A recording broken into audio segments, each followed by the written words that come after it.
केवल इतना सा निवेदन है कि जिस भूमि को, जिस मकान को, जिस जमीन को, जिस जायदाद को आप बनाना चाहते हैं, जिस प्लाट को आप निर्मित करना चाहते हैं, कई कई घर ऐसे किराए के मकान में रहते थे तो अच्छे रहते थे, जब से घर बनाया प्रवेश करा तब से रो रहे हैं। 25 बार वास्तुशास्त्री वालों को बुला लिया, उसने यहाँ से सीढ़ी तोड़ दो, यहाँ से बना दो, यहाँ बाथरूम तोड़ दो, यहाँ से बना दो, ये पीछे से रास्ता कर दो, यहाँ से बना दो। ईमानदारी से कहना, पहले के समय में क्या वास्तुशास्त्री होते थे? नहीं। घर के बुजुर्ग कहते थे यहाँ कमरा बना दे बेटा, बेटा कमरा बना देता, यहाँ रसोई घर बना दे बेटा, घर के बुजुर्ग कहते थे वहां कमरा बनता था, घर के बुजुर्ग कहते थे वहां पर भोजन बनता था, उसके बाद भी उनके घर में शांति होती थी, फिर भी उनके घर में समृद्धि होती थी, लक्ष्मी की कोई कमी नहीं होती थी, कमाते कम थे पर ऐश की जिंदगी जीते थे, सुखमय जीवन जीते थे। आज के जमाने में बेटा कमा रहा, बहू कमा रही, पोता कमा रहा, पोती कमा रही, दादा कमा रहा, सारा घर कमा रहा है, उसके बाद भी सुख और समृद्धि और शांति नहीं है, उसके बाद भी आनंद की अनुभूति नहीं है, उसके बाद भी हमेशा रोना केवल सुख का होता है। जरा सा घर में 4 लोग रह रहे हैं पर चारों के मुंह भगोने जैसे रहते हैं, एक तपेले जैसा मुंह, एक भगोने जैसा मुंह, एक थाली जैसा मुंह, एक बल्टोई जैसा मुंह, सब कोई बोलने को तैयार नहीं, क्योंकि जब जब बोले तो बर्तन की आवाज आए तो बोलेगी। एक माँ बैठी टीवी के सामने, एक माँ बैठी,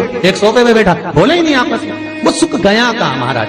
कई लोगों के मैसेज आते हैं, गुरुजी हम बड़े दुखी हैं। कारण क्या है? बस कारण इतना सा है कि आपने जब मकान का निर्माण कराया, वास्तुशास्त्री को बुलाया, इंजीनियर को बुलाया, सब ठेकेदार को बुलाया, सबको बुलाकर मकान, प्लाट, जमीन, जायदाद सब दिखवाया, पर आपने उस भूमि पर पद्म पुराण कहती है, धेनु मानस कहती है, स्कंद पुराण कहती है कि उस प्लाट पर आपने 3 दिन तक एक गौ माता को नहीं बांधा, 3 दिन तक एक गाय को उस प्लाट पर बांधकर चारा खिलाते। ना वास्तुशास्त्री को बुलाने की जरूरत पड़ती, ना कभी समृद्धि की, ना सुख की जरूरत पड़ती, क्योंकि गाय उस जगह से सारी इंद्रियों को आनंदित देकर सुख प्रदान कर देती है।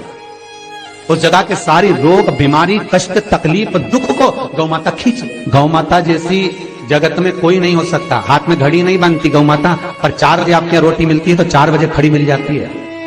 3 बजे भोजन मिलता है तो 3 बजे आपके दरवाजे पे मिल जाती है। 1:30 बजे भोजन दोगे तो 1:30 बजे ही मिलेगी। 1:20 पे दोगे तो 1:20 पे ही मिलेगी।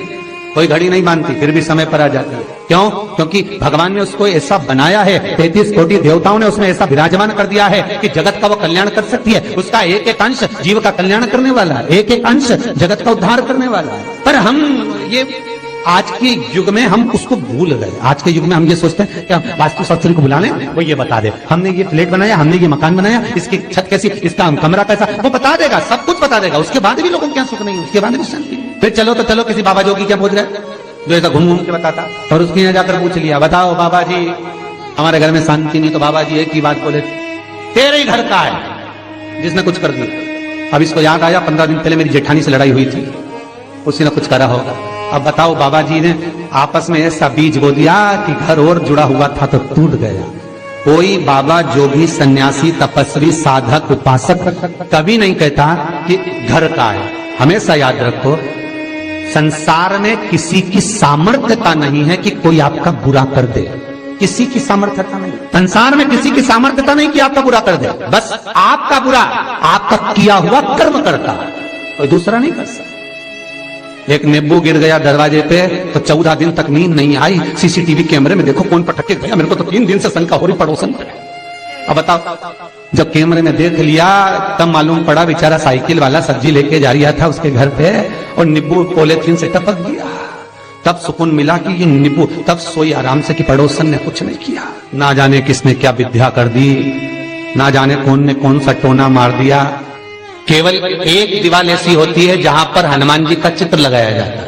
चाहे तुम पर्वत उठाने वाला चित्र लगाओ हनुमान जी का, चाहे बैठे हुए लगाओ, चाहे रामायण पढ़ने वाला लगाओ, चाहे लंका दहन करने वाला लगाओ, चाहे राम नाम जपने वाला लगाओ, चाहे लक्ष्मण को संजीवनी देने वाला लगाओ, चाहे मौन मुद्रा में लगा दो, चाहे स्तुति में लगा दो, चाहे भजन में लगा दो। हनुमान जी का कोई भी चित्र लगता है तो ना पूरब में लगेगा, ना पश्चिम में लगेगा, ना दक्षिण में लगेगा। हनुमान जी का अगर चित्र लगता है तो उत्तर की दीवार में दक्षिण को देखते हुए लगता है। केवल एक ही स्थान, जैसे पूर्वजों के चित्र को, पितरों के चित्र को, गए हुए हमारे जीवों के चित्र को दक्षिण में विराजमान किया जाता है, उसी तरह हनुमान को उत्तर में विराजमान कर कर दृष्टि दक्षिण में कर दी जाए। घर में हनुमान जी के जितने फोटो होते हैं उसको केवल दक्षिण दिशा में लगा और उत्तर दिशा में लगा बिठाते थे, और दक्षिण की ओर उनकी दृष्टि होना चाहिए, दक्षिण की ओर उनका मुख होना चाहिए। क्यों महाराज? अगर व्यक्ति के जीवन में कोई बीमारी आने वाली है, व्यक्ति के जीवन में कोई रोग आने वाला है, व्यक्ति के जीवन में अगर कोई कष्ट आने वाला है, व्यक्ति के जीवन में अगर कोई परेशानी आने वाली है, व्यक्ति के जीवन में कोई एक्सीडेंट का योग भी बनने वाला है, तो शास्त्र कहता है वो दिशा दक्षिण से ही बनता है। ये दक्षिण जो दिशा है ये यम की दिशा है। यहाँ संपूर्ण परिवार के साथ यमराज अपने आनंद में निवास करता है। और जब हमारे घर में, हम ये नहीं करें कि आप हनुमान जी का फोटो लगाओ, हम ये भी नहीं करें, आपके घर में हो और आपने अगर विराजमान कर रखा है किसी दिशा में, तो हमारा तो निवेदन रहेगा, अभी तक आपने अगर जैसा रखा पर एक बार दिशा बदल कर देखना कि रोग, बीमारी, कष्ट, दुख, तकलीफ में आपको लाभ मिला कि ना मिला। हनुमान जी ने केवल दक्षिण दिशा की ओर अगर मुख करकर हमने विराजमान कर दिया, फोटो ही विराज दिया। हम ये नहीं कहेंगे आपसे कि आप बाजार से फोटो खरीद के लाओ फिर लगाओ, नहीं, आपके घर में हो तो आप लगा दीजिए, आपके घर में हो तो विराजमान करें। अच्छा, कितनी विपरीतता है वो भी आप जरा जानिएगा महाराज, कि शंकर भगवान के ऊपर जो जल चढ़ाया जाता है उसकी जलाधारी उत्तर में जाती है। कई लोगों को तो आज भी तुलसी उतारना तक नहीं आता कि तुलसी का दल कैसे उतारा जाता है। कई जगह तुलसी के क्यारे के नीचे शंकर जी का शिवलिंग रख दिया जाता है महाराज, कहीं नहीं है ध्यान, बस चल रहा है स्मरण। भगवान शिव का जो जल जा रहा है वो उत्तर की ओर जा रहा है और हनुमान जी को उत्तर में विराजमान कर मुख दक्षिण की ओर कर दिया गया। क्यों? प्रबल दिशाओं में उत्तर और दक्षिण महाराज, ये जो दो दिशाएं, इनको साधने के लिए कोई देवता आगे नहीं आता। अगर इन दिशाओं को कोई साधने वाला है तो केवल एक देवाधिदेव महादेव ही हो सकता है। काल का हरण करने वाला वो महान काल ही हो सकता है। शंकर का ही एक अवतार है हनुमान जी महाराज, रुद्र अवतार महाराज। हनुमान जी से कहा तुम दक्षिण की ओर दिशा पर संभालिए। शिव जी कहते हैं मेरा जल जब उत्तर की ओर जाएगा तो इस दिशा को मैं संभाल, चिंता ना करिए। किसी लड़का और लड़की का विवाह नहीं हो रहा हो, 30 साल हो गए, 32 साल हो गए, 34 साल हो गए, लड़का लड़की का विवाह ही नहीं हो रहा, बहुत टेंशन है माता की। कोई मंगली है, कोई मांगलिक है, कोई मांगलिक है, कोई मंगल है, संबंध हो ही नहीं रहा, बहुत प्रयास कर रहे हैं। 4 दिशा का स्मरण करिए, पूर्व पश्चिम उत्तर दक्षिण। हथेली पर आटे का दीप लगाइए, घी भर लीजिए और 4 बत्ती उसमें अलग अलग रख लीजिए महाराज। थोड़ा सा पीला चावल हल्दी में कर उसमें डाल लीजिए। जो लड़का और लड़की का विवाह करना उसी के हाथ में देना है।